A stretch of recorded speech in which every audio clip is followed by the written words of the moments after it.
MonsterTech is doing a giveaway on my channel. Stay tuned for details on how you can win. Hello everybody, this is Oddjob Entertainment. This is take 3, barring any intrusions from any well-meaning roommates. And no, your eyes do not deceive you, that's Forza Horizon 5 playing in the background. This is because I want to really drive home a point that I feel is missing in the conversation surrounding Star Citizen and Starfield. There's an oppressive amount of fanboying both on behalf of CIG and Bethesda from two distinct camps of gamers.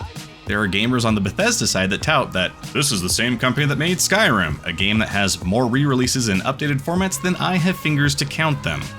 But they also made Fallout 76. On the other hand, CIG is a new company in the sense that they have no prior releases to stand on. Their signature title is still a work in progress, but that title has developed incredible tech along the way that is pushing the entire industry at large. Needless to say, both companies have their accomplishments and their blemishes, but rather than stand firmly rooted in one camp or the other, I want to remind gamers that they can have both. As a gamer personally, I gravitate more towards FPS titles and story-driven games. I've mentioned in several videos at this point that I play Halo, Battlefield, Call of Duty, and Destiny. I remember back in the day when Halo was quite a bit more popular than it currently is, kids at school would constantly debate the merits of Call of Duty versus Halo. And they're similar games in the sense that they are both FPS titles, but that's where the similarities fall apart. The great thing is, you can have both. Just as I generally play FPS titles, I also like to throw Forza on every once in a while. When I hang out with my brother, this is the game that we play together. But the existence of Forza doesn't come at the cost of my FPS titles. In fact, as a consumer, I'm best served when every title performs at its peak. For instance, one of the cool things about playing a racing game is looking at the car interiors. This allows you to salivate over digital models of the cars of your dreams, cars that you may never be able to afford. The different textures and materials really come to life in Forza's garage. Now, if only there were an FPS title that spent as much time working on its textures and materials. Oh yeah, Star Citizen does that, doesn't it? In fact, that's one of the things Star Citizen does so well. It puts painstaking detail into every single asset. Take, for instance, this gallant rifle. It has more texture than I have ever seen in even other FPS titles where the guns are the principal eye candy. It has realistic stippling in the grips, there's glass or reflective plastic elements. The metal has a realistic reflection, painted surfaces have very believable sheens to them. Star Citizen likewise puts just as much detail into its ship interiors and the many other assets that players interact with. It would not surprise me at all to hear a dev saying that in designing their interiors they took cues from racing titles. Don't you think that game artists are looking at other titles all the time? Of course they are. They're normal people like you and I. To stay competitive, you're going to be looking at any source of inspiration for ideas on how to make your artwork better and more realistic. And from the engineering perspective, you're also going to be looking at the techniques other companies are using to bring more polygons on screen. These companies aren't static entities incapable of adaptation. They don't exist in a vacuum, and they don't ignore the other's existence. It is a competition every day to be the best and to learn from what other projects are doing to make your own project better. I spent 2 years living in Mexico. Towards the start of my time there, when I was still figuring out the language, I attended a leadership meeting. During that meeting, the question was posed to me: if Oddjob learns from every person in this room, who's the smartest person? Well, Oddjob, of course. I don't need to know everything if I know instead where to glean that knowledge and expertise. Same thing is true here. Star Citizen has done some pretty insane work in migrating to a 64-bit coordinate system that allows them to have sub-millimeter precision at the same time as having distances extending to tens of millions of kilometers and beyond. At the same time, the stuff possible on Unreal Engine 5 is absolutely insane as well. Nanite enables millions of triangles to be drawn with a much reduced impact on performance while not requiring artists to create various LOD models of an asset. This is a huge boon to artists, as that means they don't need to focus on anything besides the max fidelity model, and a lot of subsequent work can be outright skipped. If that kind of tech were implemented in Star Citizen, that would mean greater foliage density and better draw distances would be possible. This could very well be the end of the pop-in that we see while flying. And the great thing is, it's possible for that to happen. There's nothing stopping CIG from implementing similar code down the line, or even using a plugin that injects nanite directly.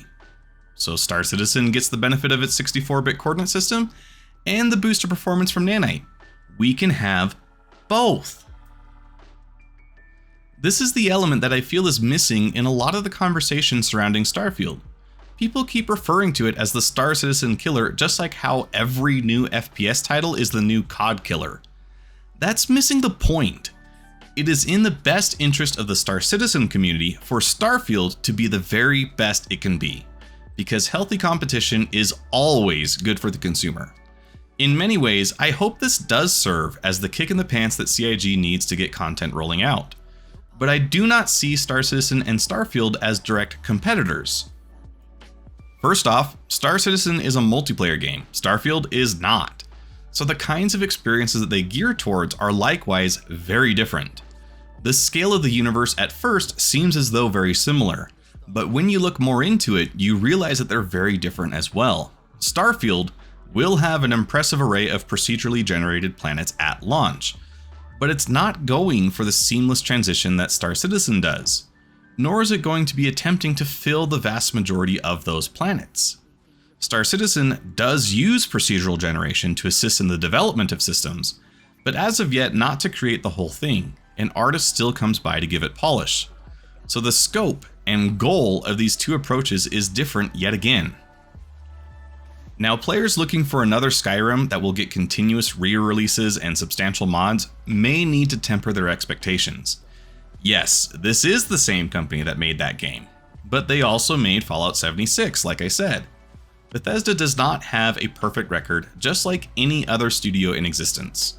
So while I do hope that this proves true and that you do get Space Skyrim, only time will tell if this happens. These games then are similar in that they both have a futuristic spacefaring setting. But that's where the similarities end. I'm not saying that one approach is better than the other. Rather, they are different and have different end goals in sight.